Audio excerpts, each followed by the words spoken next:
it can allow actors to express themselves in other ways besides that which is considered the arbiter of great acting always, which is 1970s naturalism. Well, yes, that is good, but we've done it again and again, ad infinitum, ad nauseum. You could have made nice with me. But you didn't. You know, you've done your fair share of horror, obviously, but this one felt like it was I think the scariest. I agree with you. I do. I knew right away when I read Oz's script that it was tapped into something terrifying and quite special. And I'm not entirely sure how he dreamt all of this up, but nonetheless he did.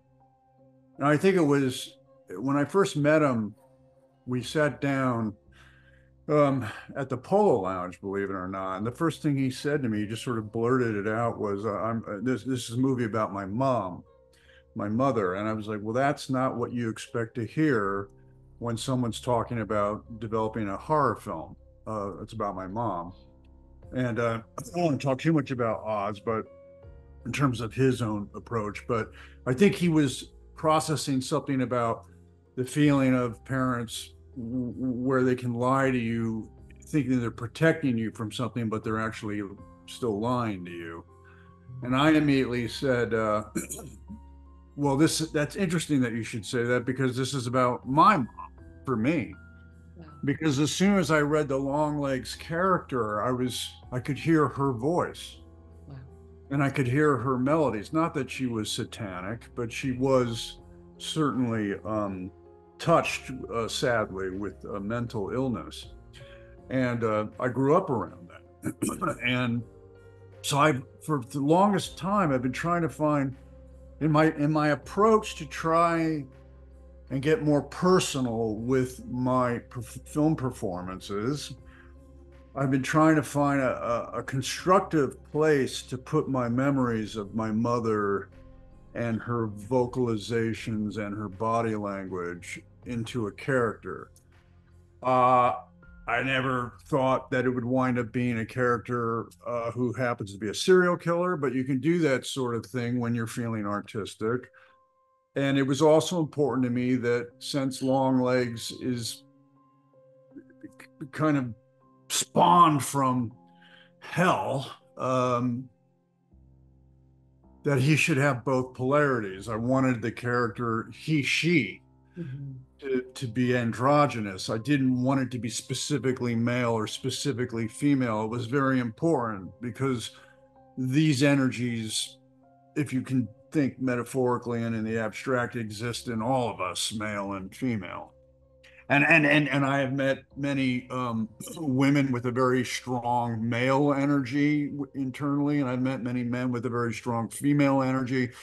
Whatever that means, it's both polarities. That is so fascinating. So did you feel like it was a healing experience then for you? Yes. I did. I guess the right healing and cathartic. It was. I had to put it somewhere. Gosh, I channeled my dad for Dracula, and I channeled my mom for Longlegs.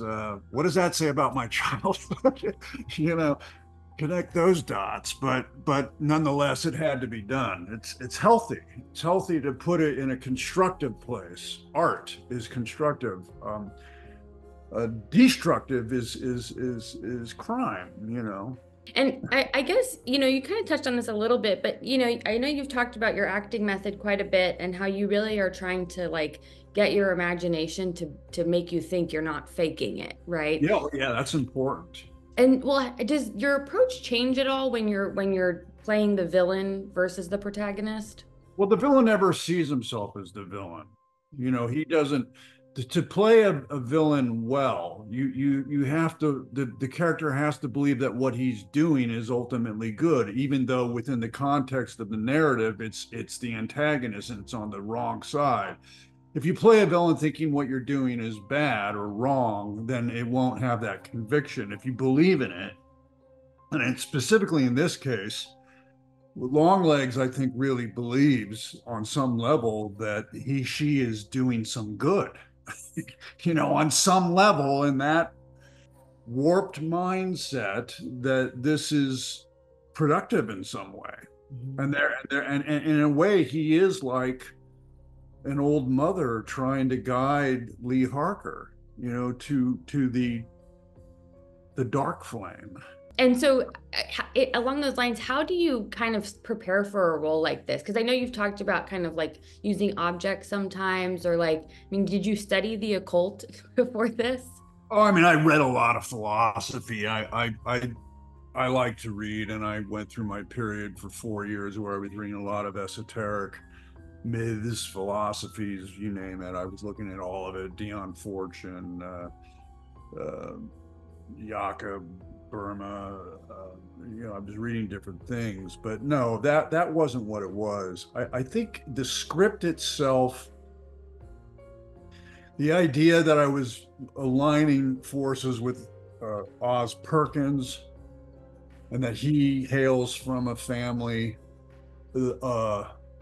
pretty huge thespian shoes from his dad, and then also that I was coming from a family as a nephew, and all that. That I thought that there would be a mutual compassion for one another and a camaraderie, but also that I was challenged because his father's work in Psycho is so compelling to me that I was like, well, what is Oz going to get up to? I'd already seen Oz's powerful Gretel and Hansel movie, and I was a fan of his style and his very clear signature as a director. And I wanted to walk around in his world. So that was one thing that I was very excited about. And then also, I started rehearsing Longlegs as soon as I got it. And I'm talking about 2 years ago, 4:30 in the morning on Christmas Day. And I just started hearing my mother's voice and like going through the rhythms and oh, there she is. And she used to say to me, "You look just like a little bird when you were born." And I was like, yeah, that's Longlegs. So I'm doing this at 4:30 in the morning. Everybody else is getting ready to open presents and whatnot. And I'm doing this very dark character and trying to infuse it with love. It's a very strange dynamic. Yeah. Does that take an emotional or like psychological toll on you?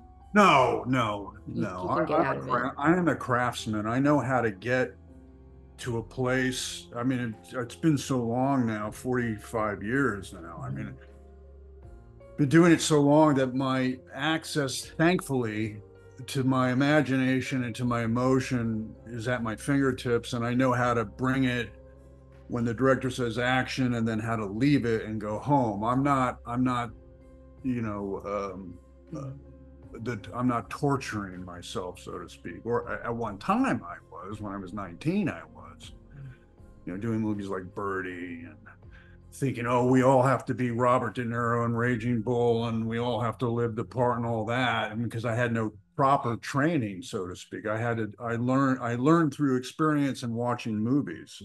And I also learned how to get there without having to torture myself and go complete method insanity.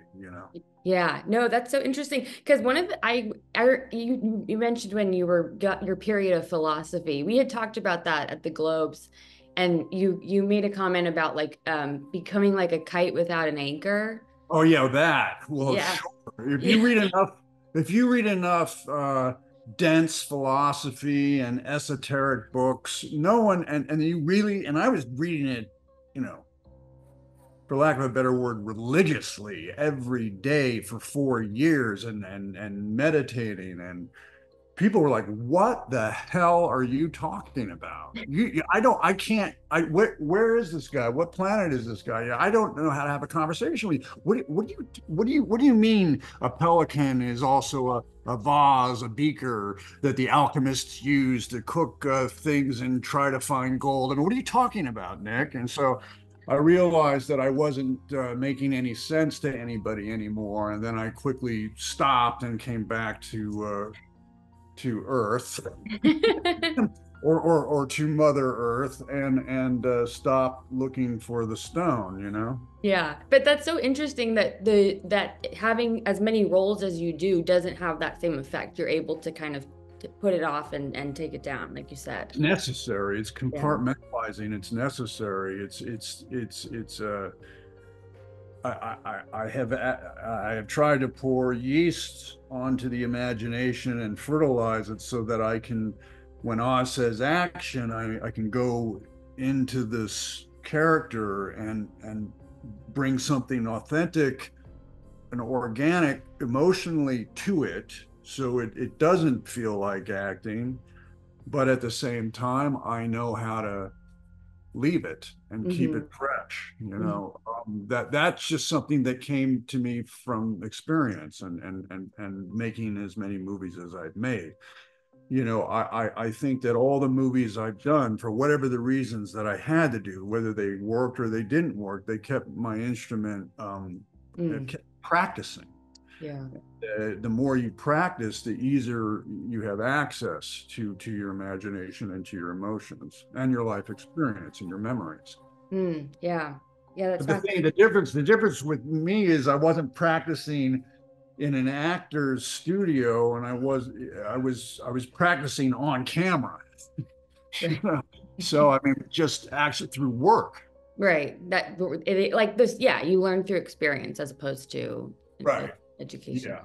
Yeah. What do you make of this sort of renaissance of horror? I know you've dabbled throughout the years. Sure. I mean, listen, it's a beautiful thing to see, because I have always maintained that horror, when done well, is genuinely surreal. It's dream logic. It doesn't have to rely on physics of reality. Um, it can allow actors to express themselves in other ways besides that which is considered the arbiter of great acting always, which is 1970s naturalism. Well, yes, that is good, but we've done it again and again, ad infinitum, ad nauseum. What if you're a baby surrealist who wants to do something with film performance that aspires to be like the Beatles' Day in the Life, or Bartok music for Celesta and percussion, or Edgar Munch the Shout? Or what if you want to do that? What you want to mix it up? Well, there's very few places you can do that without people going, "No, he's over the top," or "he's this or that." But you can do it in horror. So now I think even folks at the Academy would have to notice that the people that are in the horror community are really doing something Mhm. that is breaking free from a certain mold that we're all trying to be put in as actors. And I think horror and science fiction allow us to explore and to open our horizon, our range as film performers. I saw a beast rise up out of the sea with 7 heads and 10 horns. So Micah is someone I only said maybe 10 uh, lines to in conversation. She's someone that I admired from all the way back to It Follows. Mm. Oz didn't want us socializing because he wanted it to be kind of shocking when we're in the the jailhouse room together. But within that day, I said, by the way, I'm a huge fan, and I am. I think that she is effortless. I don't see the acting with Micah. I think there's a kind of childlike quality to her that is extremely compelling and graceful and charming. And when you think about her character as Lee Harker and the fact that her childhood was robbed from her and she still maintains that sort of childlike charm, it's very powerful to behold. And so I was thrilled to work with her, and I like that she's, committed to exploring horror films. She's not afraid to do it again and again, and every time she does it, it's wonderful. Yeah, yeah. More. That scene was like it was intense and so chilling, so good. Yeah, that was the scene that really that was a big scene. Well, I don't believe in the big scene. I try to get away from that thought, but when I read the pages, like, this is going on and on and on, and what are we going to do with all this? How am I going to graph this out so it's not repetitious? How am I going to, and then that's when the things like the moving like this. I mean, I put all that on video on my little iPhone, and I just recorded myself in Vancouver rehearsing it and trying to find different, because you're stuck in a chair. So what can I do in the chair that's going to give it some movement, and some sort of dynamic, some choreography?